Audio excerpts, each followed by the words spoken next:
So hello everyone, this is me Komal और आप इस स्लाइड को देख सकते हो ताकि आप मेरे बारे में जो भी क्वालिफिकेशन का नॉलेज जानना चाहते हो, इंफॉर्मेशन लेना चाहते हो, आपको इससे मिल जाएगा। ओके। सो कल हम लोगों ने जितना भी पढ़ा था लेक्चर 1 में, उसके आगे से हम इसे कंटिन्यू कर रहे हैं लेक्चर नंबर 2 से। ओके। तो इसमें मैं आपको बताना चाहूँगी कल हमने जो भी पढ़ा था, थोड़ा सा मैं आपको आइडिया दे दूँ कि कल हमने क्या क्या पढ़ा था। ओके। तो कल हमने कवर किया था, वन सेकेंड,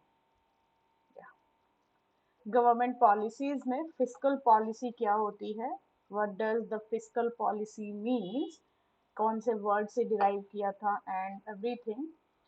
इसके ऑब्जेक्टिव्स, क्या क्या ऑब्जेक्टिव्स हैं फिस्कल पॉलिसी के, वो सभी मैंने आपको डिटेल में एक्सप्लेन किए थे। फिर हमने देखा था बजट क्या होता है। So as I told you people कि बजट जो है हमारे कॉन्स्टिट्यूशन में एज सच बजट वर्ड नहीं दिया गया है। इसकी जगह पे आर्टिकल नंबर 112 में एनुअल फाइनेंशियल स्टेटमेंट हमारा मेंशन है। Okay, do remember this thing. और ये पीपीटीज आपको पीडीएफ की फॉर्म में मेरे टेलीग्राम चैनल पे मिल जाएंगी, सो डोंट वरी। ओके। इसके साथ मैंने आपको 3 टाइप्स ऑफ फंड्स बताए थे, in which one was your consolidated fund of India, second was your contingency fund of India, जिसको आप इमरजेंसी फंड ऑफ इंडिया भी बोल सकते हैं, and third is your public accounts of India. Public account में पैसे कहाँ से आते हैं ये मैंने आपको बताया था, और इसके साथ साथ मैंने आपको prime minister national relief fund जो कि 1948 में स्टार्ट हुआ था, and prime minister cares fund यानी कि citizen assistance and relief in emergency situations. Okay. तो यहाँ तक हमने किया था। इनके बीच में, तीनों फंड के बीच में डिफरेंस भी हमने देखा था। लेकिन अगर आप लोगों ने नहीं देखा था तो आप कल वाला सेशन जरूर देखिए, because it is very informative, comprehensive course है। सारी चीजें विद पीडीएफ आपको मिलेंगी, यानी कि कोई टॉपिक भी नहीं छूटेगा। करंट से लिंक करके हम चल रहे हैं और पीडीएफ भी आपको मिल जाएगा। सो आज हमें पढ़ना है stages of passing budget. Okay. तो बजट आपका किस तरीके से पार्लियामेंट में पास होता है, हमें ये सब कुछ जो है आज पढ़ना है। सो देयर आर 6 स्टेजेस, और ये स्टेजेस जो हैं आप लोगों की बहुत ज्यादा इम्पोर्टेंट हैं, और इनके बारे में हम इंडियन पॉलिटी में जब पार्लियामेंट चैप्टर आएगा उसमें हम और डिटेल में हम जो है इसको पढ़ेंगे। So in case of stages, as you can see here on your screen, पहली स्टेज होती है, क्या होती है पहली स्टेज? प्रेजेंटेशन ऑफ बजट, यानी कि जो हमारे फाइनेंस मिनिस्टर होंगे वो स्पीच के जरिए क्या करेंगे, इस बजट को प्रेजेंट करेंगे। I hope I am clear to everyone. Okay. तो फाइनेंस मिनिस्टर के द्वारा जो बजट है उसकी स्पीच दी जाती है पार्लियामेंट में। फिर सेकंड स्टेज में क्या आता है, जो भी बजट पेश किया गया है या पेश नहीं किया गया, जिस बजट को एक तरीके से प्रेजेंट किया जा रहा है कि ये बजट रहेगा, उस बजट के ऊपर होती हैं कुछ general discussions which becomes very important.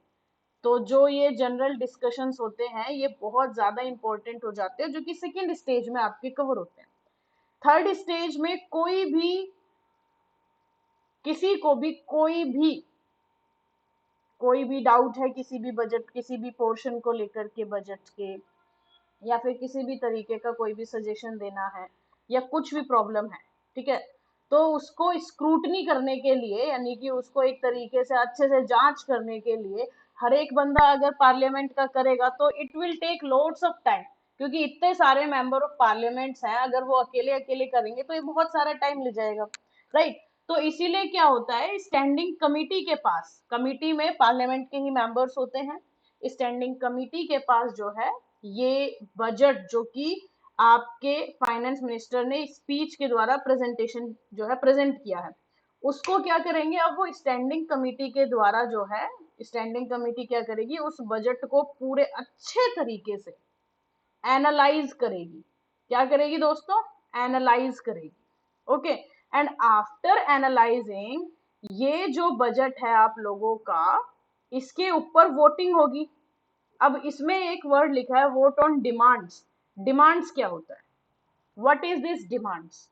So vote on demands जो आप लोगों का लिखा हुआ है, दिस बिकम्स वेरी इंपॉर्टेंट। और जो ये स्टैंडिंग कमिटीज है, इसमें जो आपकी कमिटी हो जाएगी आप लोगों की, ये डिपार्टमेंटल कमिटीज हैं। ओके, डिपार्टमेंटल कमिटीज हैं जो कि आप लोगों की पार्लियामेंट का ही पार्ट हो जाती है। उनके पास बजट गया, उन्होंने एनालाइज किया, स्क्रूटनी की, उस बजट की स्क्रूटनाइज किया। फिर उसके बाद क्या होता है, बजट के ऊपर होती है वोटिंग। किस चीज के लिए? डिमांड्स के लिए। जो भी आपकी डिमांड है, यानी कि किसी भी स्कीम के लिए, जो फिस्कल पॉलिसी मैंने कल आपको बताया था, उस स्कीम के लिए कितना पैसा देना दिया जाएगा, तो उन सबको डिमांड फॉर ग्रांट्स बोलेंगे। यानी कि किस ग्रांट के लिए कितनी डिमांड जो है पैसे की है। ठीक है, फिर उन डिमांड्स के ऊपर क्या होता है, वोटिंग होती है, राइट। और वोटिंग होने के बाद क्या होता है, फिफ्थ स्टेज में एप्रोप्रिएशन बिल पास किया जाता है। अभी हम एप्रोप्रिएशन बिल के बारे में बात करेंगे डिटेल में। तो ये जो एप्रोप्रिएशन बिल है, अगर ये बिल पास हो जाता है तो क्या होगा, फिर उसके बाद एप्रोप्रिएशन बिल मतलब ये हो जाएगा कि भाई वोटिंग चलो हो गई, वोटिंग के बाद जितनी डिमांड फॉर ग्रांट है वो अप्रूव भी कर दिया। वो अप्रूव करने के लिए जो पैसा चाहिए होगा ना, अप्रूव करने के बाद जो पैसा निकालना है वो इस एप्रोप्रिएशन बिल के द्वारा ही निकलेगा। बिना एप्रोप्रिएशन बिल के आप पैसा कंसोलिडेटेड फंड ऑफ इंडिया से नहीं निकाल पाएंगे। और ये एप्रोप्रिएशन बिल का पासिंग कहाँ होगा?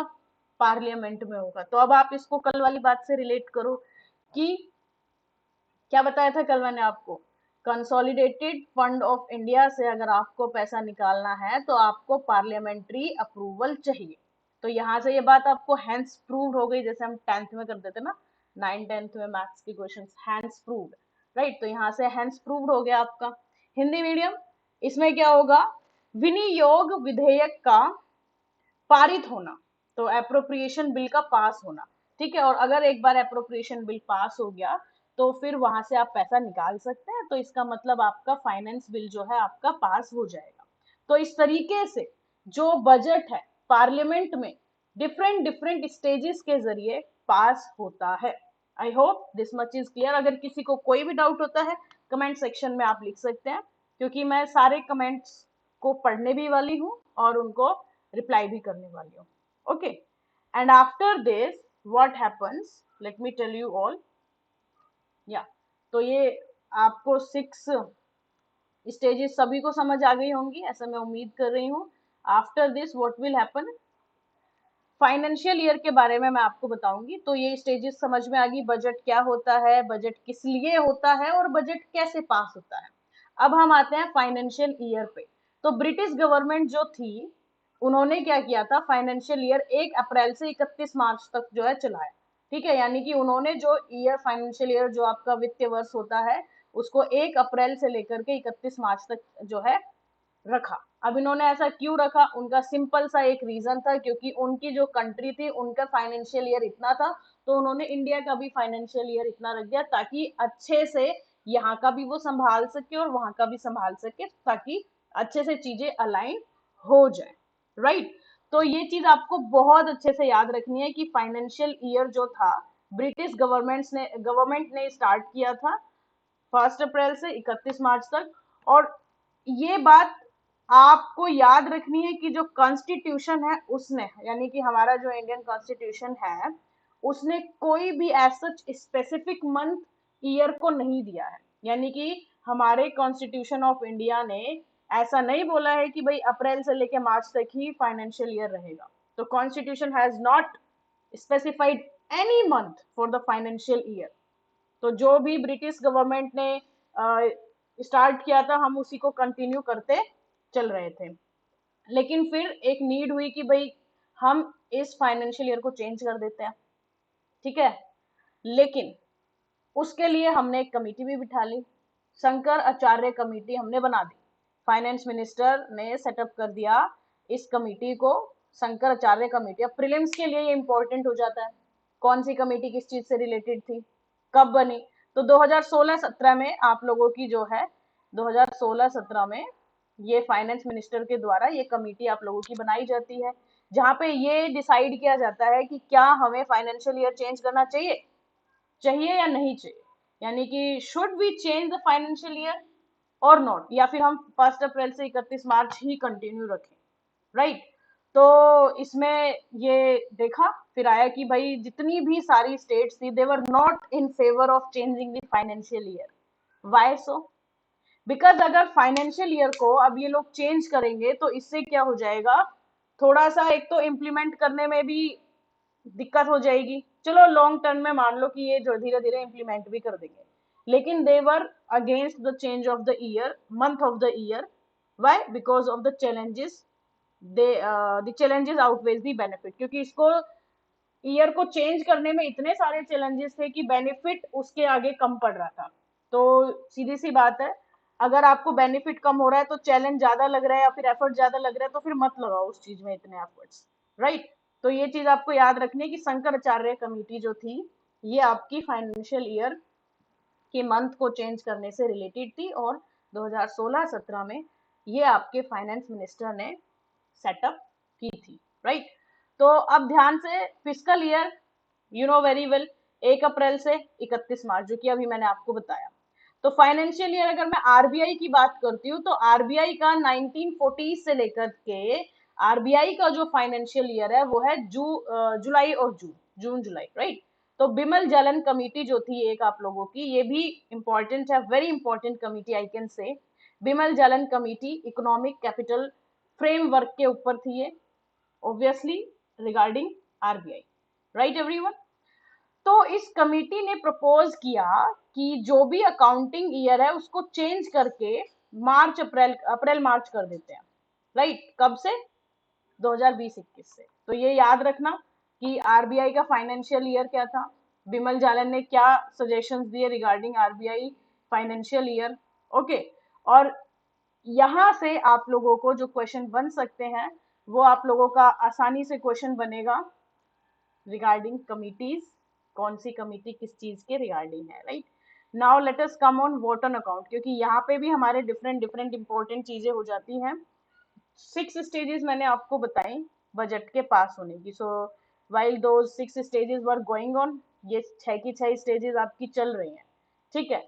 ध्यान से सुनेंगे आप सभी।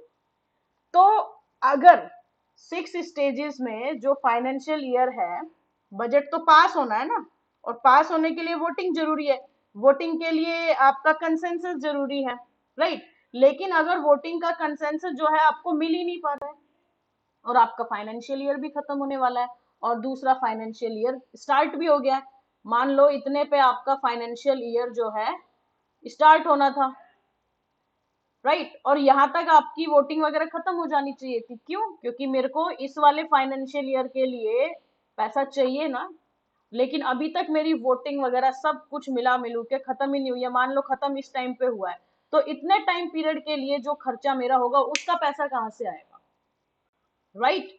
तो इसीलिए financial year will be over, तो प्रीवियस अप्रोप्रिएशन अकाउंट वैलिडिटी जो है वो खत्म हो जाएगी जो प्रीवियस वाले की थी। नाउ अब गवर्नमेंट को पैसा चाहिए, पैसा अप्रूवल के जरिए ही ले सकते हैं, अप्रूवल बजट पास होगा तब मिलेगा, राइट। लेकिन अभी तक बजट पास हुआ नहीं है और दूसरा फाइनेंशियल ईयर शुरू हो गया, राइट। तो अब टेम्परेरी जो नीड आपको हुई है, जो भी टेम्परेरी नीड आपको पड़ी है उसके लिए जो पैसा चाहिए, appropriation bill, you know everyone, appropriation bill क्या है? ताकि हम कंसोलिडेटेड फंड ऑफ इंडिया से पैसा निकाल सके। जो हमारा कंसोलिडेटेड फंड ऑफ इंडिया है इससे पैसा निकालने के लिए मेरे को चाहिए एप्रोप्रिएशन बिल, राइट। लेकिन अगर गवर्नमेंट की नीड जो है वो टेम्परेरी फंड की है, जब तक नेक्स्ट एप्रोप्रिएशन बिल पास नहीं हो जा रहा, ठीक है, जब तक नेक्स्ट एप्रोप्रिएशन बिल पास नहीं हो गया है तब तक के लिए जो मेरा खर्चा कैसे चलेगा? अगर मुझे बीच का टेम्परेरी वाला खर्चा चलाना है तो मुझे उसके लिए वोट ऑन अकाउंट करना पड़ेगा। किस लिए? ताकि जो भी मेरे इस टाइम पीरियड के जो खर्चे हैं इसकी वजह से कोई क्राइसिस वगैरह ना आ जाए, तो मुझे एक मोशन जो है चलाना पड़ता है जिसका नाम है वोट ऑन अकाउंट, राइट। तो वोट ऑन अकाउंट अगर मुझे क्या चाहिए, टेम्परेरी नीड है। तो अगर मुझे टेम्परेरी नीड है, दो कंडीशन हो सकती है और नहीं है तो ठीक है, हम वोट ऑन अकाउंट कर लेंगे, अगर नहीं है तो कोई दिक्कत ही नहीं है, फिर हमारा अप्रोप्रिएशन बिल पास हो ही चुका है। तो वोट ऑन अकाउंट जो कि एक टेम्परेरी पीरियड का है, ये याद रखेंगे आप लोग, ये जनरली 2 मंथ के लिए ग्रांट किया जाता है, और इसका जो अमाउंट होता है वो 1/6 of total budget he estimate हो सकता है। यानी कि जितना भी मेरा बजट, मान लो बजट में पैसा मैंने x करोड़ रुपए देने हैं, तो वोट ऑन अकाउंट में कितने पैसे मांग सकती हूँ, x/6 करोड़, राइट। इससे ज्यादा नहीं हम वोट ऑन अकाउंट से नहीं ले सकते हैं, और सिर्फ 2 मंथ के लिए ही हम जो ये वोट ऑन अकाउंट का पैसा ले सकते हैं, सिर्फ 2 मंथ्स के लिए हम ये ले सकते हैं। Is that clear to everyone? Okay, जिसको कुछ भी डाउट होता है, feel free to ask in comment section, I will be replying everyone's comment. Okay, now vote on account क्या होता है, ये आपको याद रखना है, टेम्परेरी पीरियड के लिए होता है, 2 मंथ। ओके, ड्यूरेशन याद रखनी है, एंड 1/6 आप करते हैं, और ये तब के लिए होता है जब तक दूसरा अप्रोप्रिएशन बिल आपका पास नहीं हो गया है। मैं बहुत ही तसल्ली से पेशेंस रख के आपको समझा रही हूँ, इसको पूरी वीडियो को बिना 2x पे देखना है। ओके, अदरवाइज 2x तो मैं भी बोल सकती हूँ। चलिए, so next is your interim budget. एक था आपका vote on account, and next is your interim budget, right. तो अब ये इंटरिम बजट क्या होता है, but do remember about the vote on account की कॉन्स्टिट्यूशन ने कोई भी मैंडेटरी नहीं रखा है कि भाई आपको वोट ऑन अकाउंट चाहिए ही चाहिए, आपकी मर्जी है। अगर टेम्परेरी पीरियड के लिए पैसा चाहिए तो वोट ऑन अकाउंट कीजिए, अगर नहीं चाहिए तो कोई दिक्कत वाली बात नहीं है। तो क्या कुछ ऐसी केसेस भी रहे हैं जिसमें वोट ऑन अकाउंट वगैरह जो है यूज किया गया है या नहीं किया गया, ठीक है। तो before 2017, let me tell you people, last working day of Feb में जो था आप लोगों का ये प्रेजेंट होता था। देखो, इस बात को ध्यान से सुनना, let me rub this all and then tell you people.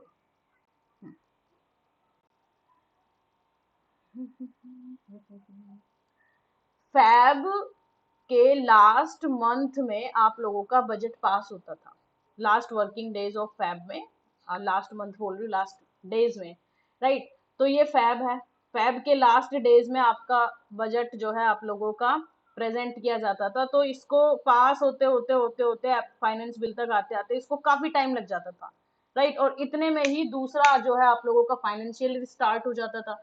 तो ये एक वोट ऑन अकाउंट की नौबती ना आए, इसलिए गवर्नमेंट ने क्या किया 2017 में, डिसाइड किया कि अब हम जो बजट है उसका जो पासिंग है उसको हम फैब के जो आपका फैब है फैब के फर्स्ट वीक में करेंगे, राइट एवरीवन। यानी कि स्टार्टिंग ऑफ फैब में ही हम क्या कर देंगे, बजट का पासिंग स्टार्ट कर देंगे।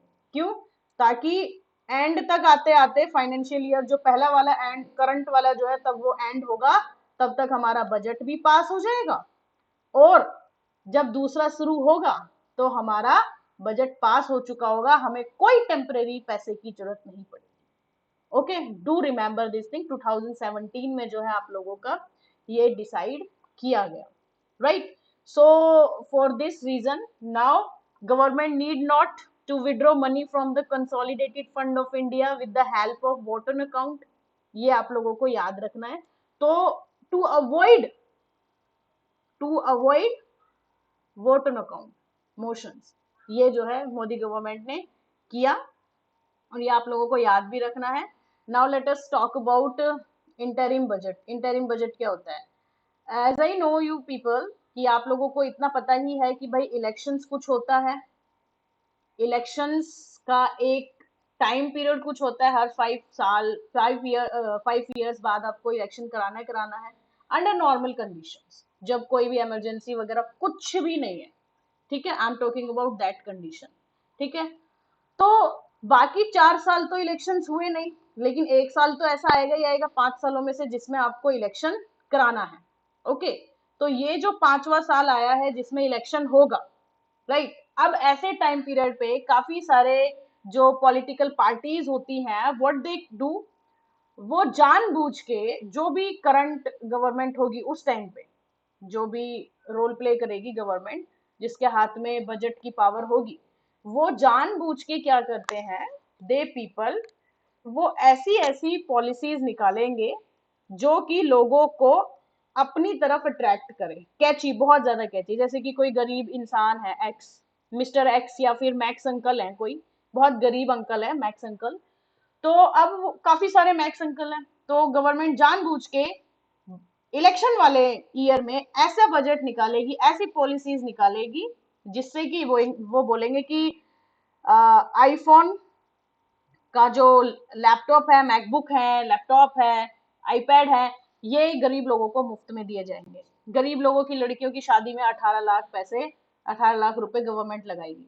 तो ऐसी जो लोक लुभावन वाली पॉलिसीज होती हैं, ऐसी पॉलिसीज बजट में ना लाई जाएं, ताकि, क्यों ना लाई जाए, ताकि जो गवर्नमेंट है वो लोगों को अपनी तरफ ना लुभा ले पैसे दे करके इस तरीके से। तो इस चीज को अवॉइड करने के लिए जो है, आप लोगों का इंटरिम बजट जो है आता है, राइट। तो अब मेरी बात ध्यान से सुनेंगे, इंटरिम बजट किस लिए आ रहा है। इंटरिम आप देख सकते हैं, इंटरिम बजट ऑब्वियसली गवर्नमेंट के द्वारा ही आपका पास किया जाएगा, राइट। तो चुनावी वर्ष में आप लोगों का ये पास किया जा रहा है। अगर देखो, ये दो कंडीशन है, लोकसभा ईयर है, ये भी हो सकता है कि हाँ जी लोकसभा ईयर है, ये भी पॉसिबिलिटी हो सकती है नहीं लोकसभा ईयर नहीं है। अगर लोकसभा वाला साल नहीं है तो जनरल, जो भी जिस तरीके से बजट पास होता था उस तरीके से बजट पास होगा। लेकिन अगर लोकसभा ईयर है तो उस साल में इंटरिम बजट पास होगा। I repeat, interim budget pass होगा। इंटरिम बजट का रीजन क्या है पास होने का और ऑब्जेक्टिव क्या है, ताकि जो भी बिग चेंजेस हैं बजट में लाने के लिए, जो भी गवर्नमेंट बिग चेंजेस लाना चाहती है ताकि लोगों को लुभा सके, वो चीजें ना हो सके, और पॉपुलिस्ट स्कीम्स जो है उन सबको भी जो है अवॉइड किया जा सके। तो इंटरिम बजट आपका पार्लियामेंट के द्वारा, गवर्नमेंट के द्वारा ही आप लोगों का प्रेजेंट किया जाएगा, और ये फुल टाइम बजट नहीं होता है, इंटरिम हो जाता है, टेम्परेरी, और ये स्मॉल टाइम पीरियड के लिए हो जाता है। और अगेन, जैसे कि आप लोगों को मैंने पहले भी बताया, इसमें भी हमारे कॉन्स्टिट्यूशन ने कोई भी डिफाइन या फिर ये नहीं बोला है कि भाई इंटरिम बजट आपको चाहिए ही चाहिए, ठीक है। तो ड्यूरिंग द इलेक्शन ईयर और the extreme situation, now there may be two cases, एक तो इलेक्शन ईयर या फिर दूसरा एक्सट्रीम सिचुएशंस, या आप लोगों के लिए अनएथिकल जो पॉलिसीज लाई जाएंगी उन सबको अवॉइड करने के लिए आप लोगों का ये बनाया जाता है। और इंटरिम बजट की अगर मैं बात करूं, तो इलेक्शन ईयर्स के टाइम पीरियड में पहली बार आपको देखने को मिलता है 2004 में। अगर मैं इसके हिस्टोरिकल बैकग्राउंड की बात करूं, तो इंटरिम बजट जो है आप लोगों का 2004 में यशवंत एस के द्वारा, 2009 में प्रणब मुखर्जी के द्वारा 2009 में, और 2014 में चिदम्बरम पिल्लई के द्वारा, और 2019 में पीयूष गोयल के द्वारा। I repeat with the timeline, ध्यान से आप लोग इसको देखें, जो भी टाइमलाइन मैं बता रही हूँ, क्योंकि ऐसी चीजें आ जाती हैं कि पहली बार कब हुआ, राइट, ये सब चीजें इंपॉर्टेंट हो जाती है। तो सबसे पहले इंटरिम बजट आप लोगों का 2004 में आता है यशवंत एस के द्वारा, फिर आपका 2009 में आता है प्रणब मुखर्जी के द्वारा, फिर आपका 2014 में आता है किसके द्वारा, चिदम्बरम पिल्लई के द्वारा, फिर आपका 2019 में इंटरिम बजट लाया जाता है, प्रेजेंट किया जाता है पीयूष गोयल के द्वारा। इस बात को आप लोग ध्यान से याद रखें।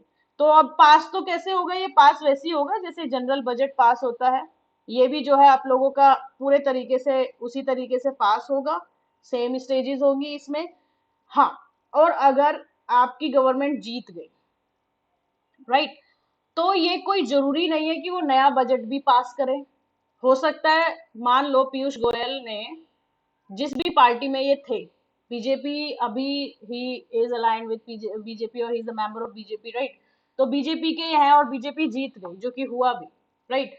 तो अब ऐसा कोई नेसेसरी नहीं है कि इंटरिम बजट को हटा करके ये नया बजट लेकर के आए। Okay, it is upon them only कि वो इसको कंटिन्यू भी रख सकते हैं या फिर वो नया बजट भी बना सकते हैं, right everyone. So just like regular budget, interim budget is valid for whole the year until and unless the party in the rule, जो भी पार्टी रूल करेगी वो नया बजट बनाए, राइट। तो 2014 में ही आपका जो चिदम्बरम पिल्लई का मैंने आपको बताया 15th लोकसभा के जो ये थे, इन्होंने इंटरिम बजट दिया था। लेकिन उसके बाद एज यू ऑल नो कि 2014 के बाद आपकी जो बीजेपी है वो आ जाती है। तो Chidambaram Pillai he was the member of Congress और यूपीए कांग्रेस, ठीक है। लेकिन उनके बाद बीजेपी आ जाती है, तो उनकी पॉलिसीज अलग थी, तो उनको पैसा भी, बजट भी अलग तरीके से चाहिए था। तो उन्होंने उस इंटरिम बजट को हटा के अलग से नया बजट चलाया। क्लियर सभी को? क्लियर ना हो तो फिर वीडियो को एक बार रिवाइंड कर लेना और कमेंट सेक्शन में मेरे को क्वेश्चन क्वेरी पूछ लेना। और फिर 2014 के इंटरिम बजट को हटा के पीयूष गोयल जी, सॉरी, अरुण जेटली जो है, एक नया फुल जनरल बजट जो है 16th लोकसभा में पास करते हैं। Do remember these things, okay. तो व्हाट इज इंटरिम बजट, कब ये पास होता है, कैसे पास होता है, ये सब मैंने आप लोगों को बता दिया है। Do remember, very important data I am sharing with you people. और अब यहाँ पे है कुछ डिफरेंस, वोट ऑन अकाउंट और इंटरिम बजट में क्या डिफरेंसेस होते हैं, they are on your screen. कि भाई पहला जो डिफरेंस है आप लोगों को अच्छे से दिख रहा होगा कि जो इंटरिम बजट होता है ये क्या है। मैंने अभी अभी सब कुछ बताया आपको, सो आप लोग एक बार इसको जरूर देख लेना। देखो 2 month सब कुछ लिखा है, everything is written there. A vote on account last list only for expend only the expenditure। लेकिन इंटरिम बजट में क्या होता है, बजट, ओके, इंटरिम बजट में क्या होता है, पैसा कितना आएगा कितना जाएगा सब कुछ लिखा होता है, ओके। वोट ऑन अकाउंट में कितना पैसा जाना है वो लिखा होता है। नाउ अब आप लोग देखेंगे, आई होप कि इतना सब कुछ आपको अच्छे से क्लियर हो गया होगा। Now finance ministry and it's department, very important, very very very very very important।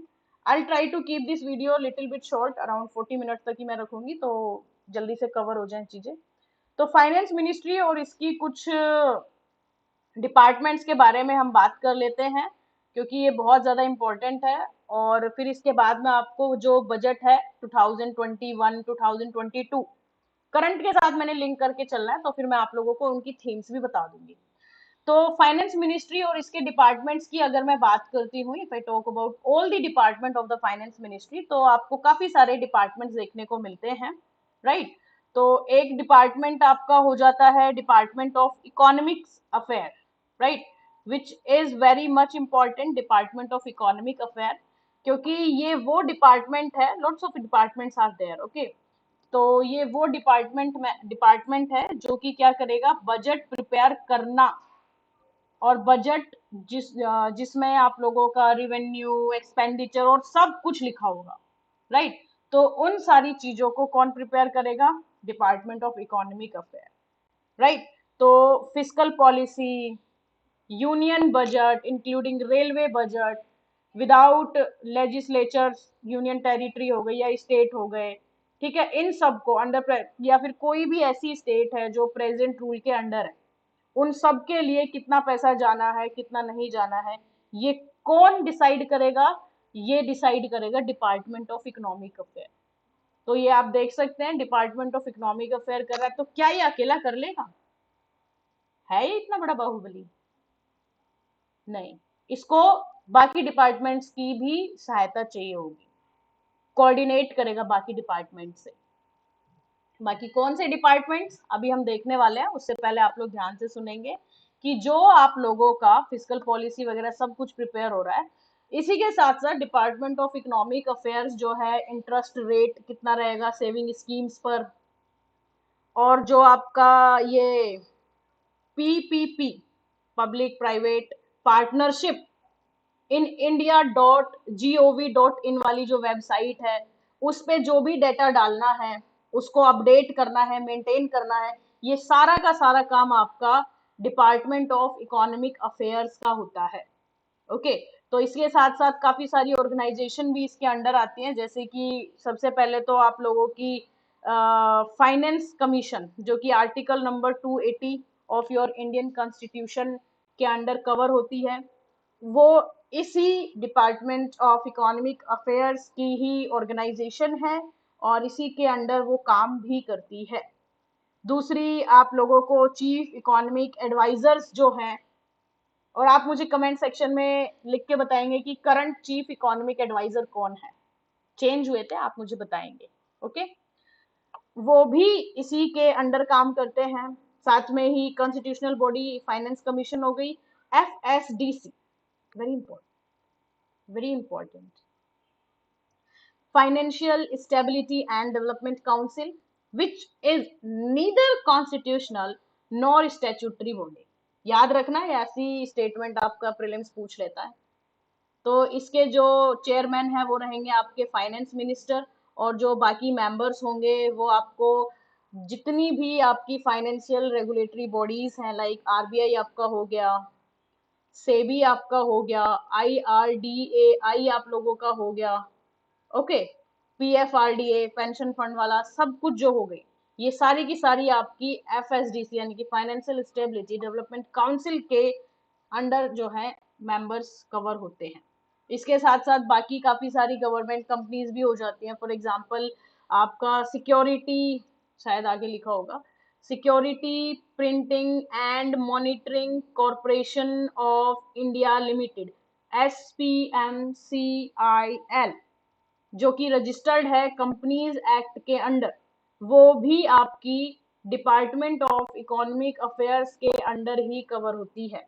और इसका काम क्या होता है, जो भी पोस्टेज स्टैंप्स होते हैं, पासपोर्ट्स हो गए, कॉइन्स हो गए, चेक हो गए, इन सबको प्रिंट कराना, राइट। तो ये सब जो है आप लोगों का डिपार्टमेंट ऑफ इकोनॉमिक्स अफेयर के अंडर कवर होता है। और ये डिपार्टमेंट बाकी डिपार्टमेंट्स के मुताबिक सबसे ज्यादा इम्पोर्टेंट, सभी इम्पोर्टेंट है नो डाउट, लेकिन ये आपका बाकियों के कंपैरिजन में एक तरीके से बहुत ज्यादा जो है सबसे कोऑर्डिनेट करता है। और फाइनली बजट प्रिपरेशन का काम, फिस्कल पॉलिसी का काम यही डिपार्टमेंट आपका करता है। Apart from this, other departments are also there. Let me tell you people, Department of Economics, Department of Expenditure.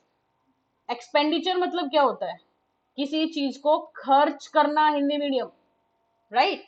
तो किसी चीज को खर्च करना है तो कितना पैसा कौन सी स्कीम में खर्च होएगा, ये सारी डाटा और सारा डिटेल, कितना पैसा कहाँ खर्च करना, ये सारा का सारा आपका डिपार्टमेंट ऑफ एक्सपेंडिचर जो है मेंटेन करता है। तो यहाँ पे हेड कौन रहेगा इसका, तो यहाँ पे रहेंगे CGA, यानी कि कंट्रोलर जनरल ऑफ अकाउंट्स, जो कि कहाँ से आएंगे, जो कि आपका ICAS के बंदे हैं, यानी कि ICAS के मेंबर कौन, CGA क्या करेंगे, इस डिपार्टमेंट को संभालेंगे। What is this ICAS? This is your Indian civil services, okay, Indian civil account services. तो इंडियन सिविल अकाउंट सर्विस का ही एक बंदा होता है CGA, यानी कि कंट्रोलर जनरल ऑफ अकाउंट्स। वो क्या करते हैं, इस डिपार्टमेंट को हेड करेंगे, संभालेंगे। और ये ICAS को रिक्रूट कौन करेगा, अपना प्यारा UPSC, ओके।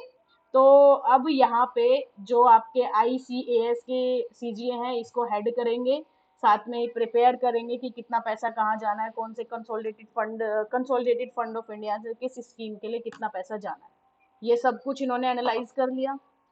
एनालाइज करने के बाद जो भी आपका पे कमीशन रिपोर्ट्स हैं, पेंशन अकाउंटिंग ऑफिसेज हैं, उन सब के साथ भी जो है कोऑर्डिनेशन में आकर के डील करेंगे, ठीक है। फिर इसके बाद क्या है, एक पूरा लिस्ट प्रिपेयर करेंगे कि भाई इतना पैसा यहाँ चाहिए, इतना पैसा यहाँ चाहिए। साथ में ही आपका जो PMFS यानी कि पब्लिक फाइनेंशियल मैनेजमेंट सिस्टम्स है, जिसके जरिए क्या होता है, कौन सी मिनिस्ट्री को और डिपार्टमेंट को state level and union level कितना पैसा देना है, वो ये वाला जो है मैनेजमेंट सिस्टम भी ये डील करेंगे।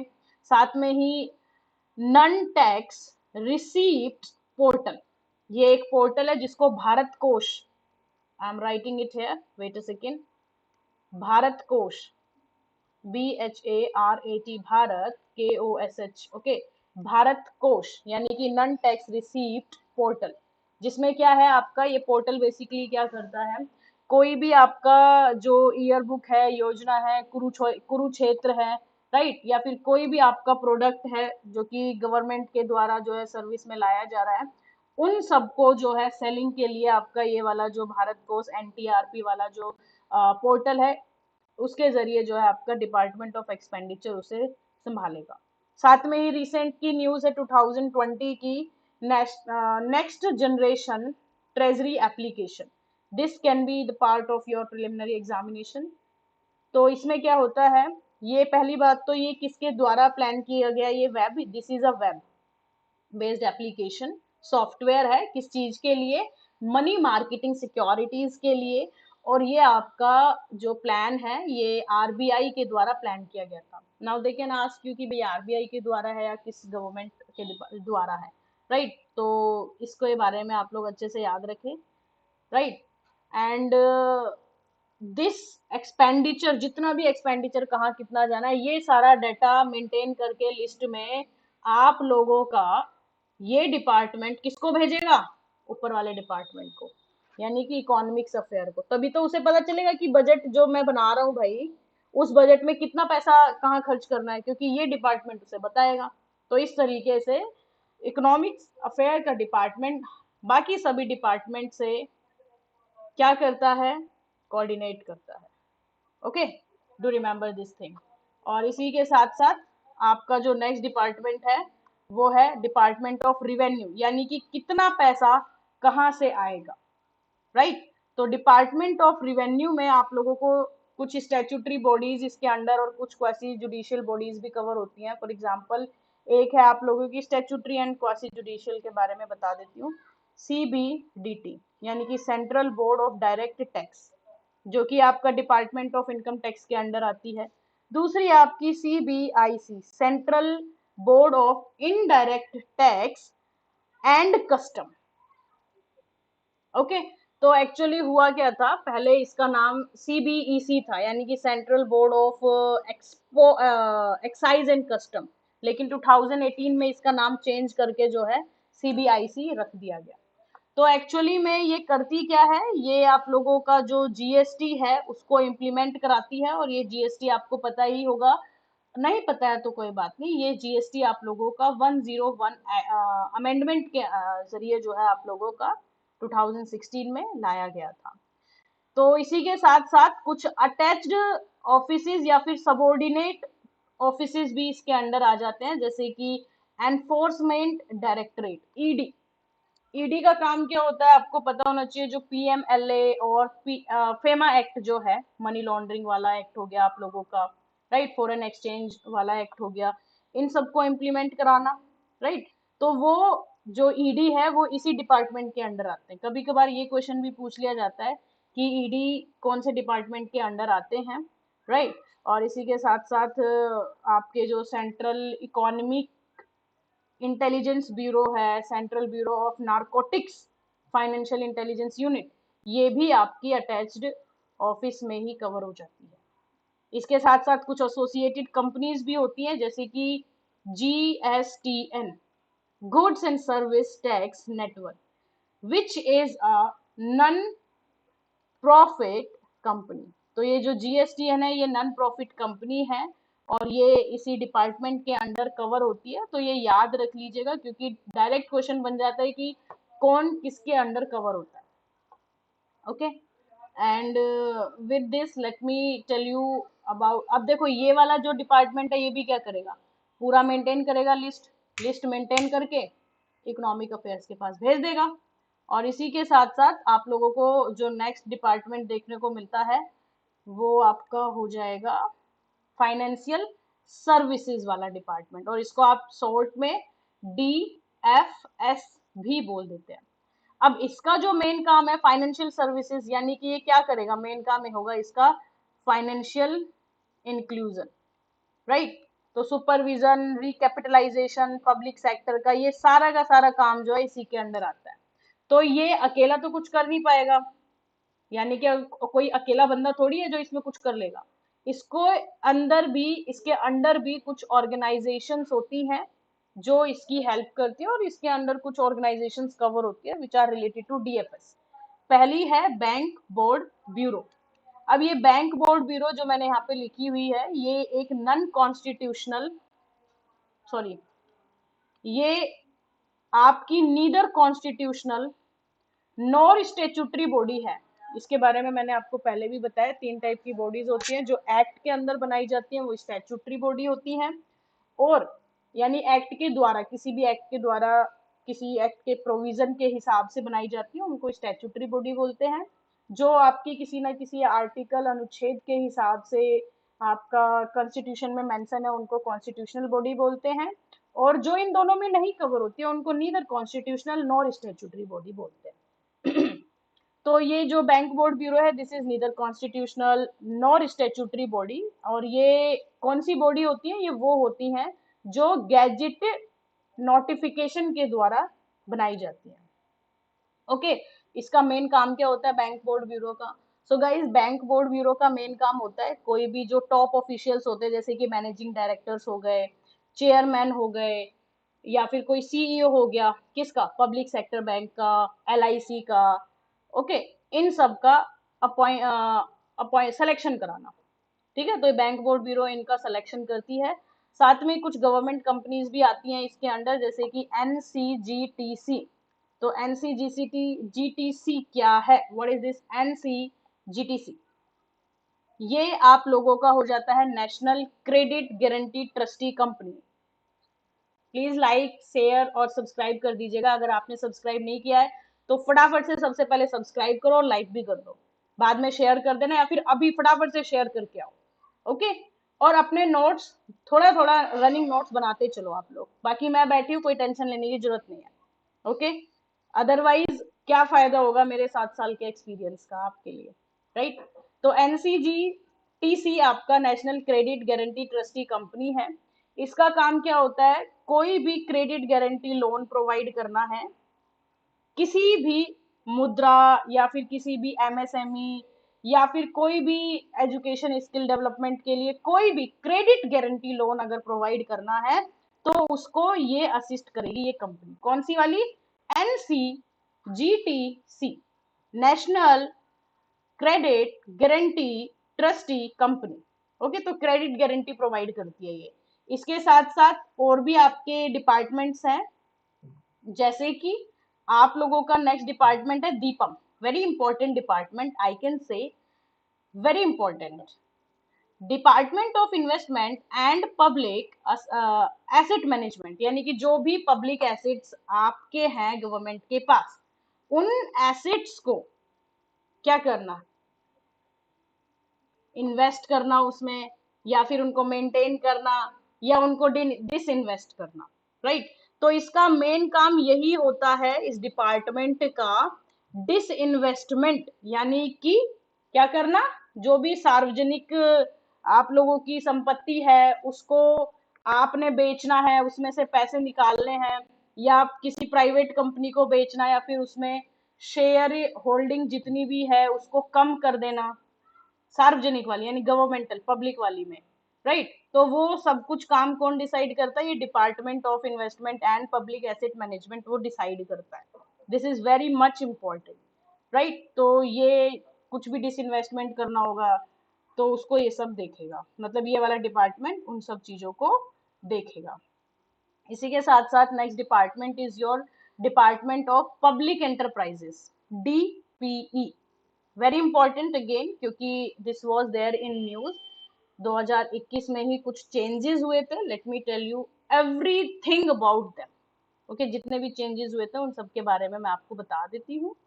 तो एक्चुअली ये था 2021 से पहले ये जो डिपार्टमेंट था ये आपका कवर होता था मिनिस्ट्री ऑफ हैवी इंडस्ट्रीज के under, heavy industries and public enterprises. तो 2021 से पहले ये इसके अंडर कवर होता था, लेकिन आफ्टर 2021 ये आपका शिफ्ट कर दिया गया फाइनेंस मिनिस्ट्री के अंडर। क्यों? ताकि एक अच्छे से सिनर्जी में काम हो सके, फाइनेंस मिनिस्ट्री अच्छे से काम कर सके with this department of public enterprises. तो अब काम क्या है इसका? ताकि अच्छे से दीपम के साथ मिलकर के काम कर सके। डीपी, रत्ना और आपके जो भी स्टेटस होते हैं सेंट्रल पब्लिक सर्विस एंटरप्राइजेस को, वो सब प्रोवाइड करता है। और साथ में ही आप लोगों का land monetisation corporation, very much important again, जो आपका लैंड मोनेटाइजेशन कॉर्पोरेशन ये आप लोगों का 2022 के अंडर आप लोगों का देखने को मिलता है, ये आपके बनाएगी। और बजट 2021 में आप लोगों का ये बताया था इसके बारे में, एनएलएमसी के बारे में 2021 का जो बजट था उसने अनाउंस किया था कि हम 2022 में ऐसा कुछ सेटअप करने वाले हैं। किसके under? Department of public enterprise के अंडर। इसका काम क्या रहेगा? 100% जो भी इसकी शेयर होल्डिंग रहेगी वो किसके पास है? वो आपकी गवर्नमेंट ओन्ड ही है, यानी कि दिस इज अ गवर्नमेंटल और पब्लिक सेक्टर आप लोगों को ये देखने को मिल रहा है, पब्लिक गवर्नमेंट ओन्ड आपको ये देखने को मिल रही है, राइट। तो इस तरीके से आप लोगों को ये भी याद रखना है कि डिपार्टमेंट ऑफ पब्लिक एंटरप्राइजेज क्या है, और ये जितने भी डिपार्टमेंट्स मैंने आपको बताए हैं they all are in synergy with the department of economic affair. Okay, do remember this things, very much important. और इसी के साथ साथ नेक्स्ट टॉपिक आपका रहने वाला है टैक्स। तो टैक्स के बारे में हम देखेंगे नेक्स्ट स्लाइड में, सॉरी नेक्स्ट सेशन में। तब तक के लिए अभी मैंने जो इस लेक्चर में बताया है मैं वो एक बार आपको फटाफट से रिकैप करा देती हूँ। तो इस लेक्चर में हमने आज जितने भी डिपार्टमेंट्स हैं वो देखे हैं, और इसके साथ साथ हमने जो हमारे बजट था उसके बारे में, उसके रिगार्डिंग जो भी मेन मेन इंफॉर्मेशन थी वो मैंने आपको बताई है। तो नेक्स्ट जो सेशन रहेगा उसमें हम टैक्स देखेंगे, different type of tax, direct tax, indirect, progressive, regressive, degressive, सब कुछ हम देखेंगे। सुनने में ऐसा लगता है आसानी से पता चल जाएगा, लेकिन बहुत ही माइन्यूट सा डिफरेंस है जो कि आप लोगों को पता भी होना चाहिए कि भाई क्या डिफरेंस इसके अंदर है, राइट। तो thank you everyone to attend this session, और काइंडली काइंडली काइंडली लाइक भी करें, शेयर भी करें, और सब्सक्राइब तो सबसे करा दें, सबसे तीनों चीजें सबसे करा देंगे, ठीक है। कोई भी डाउट हो कमेंट सेक्शन में बताइए। Thank you everyone, bye bye.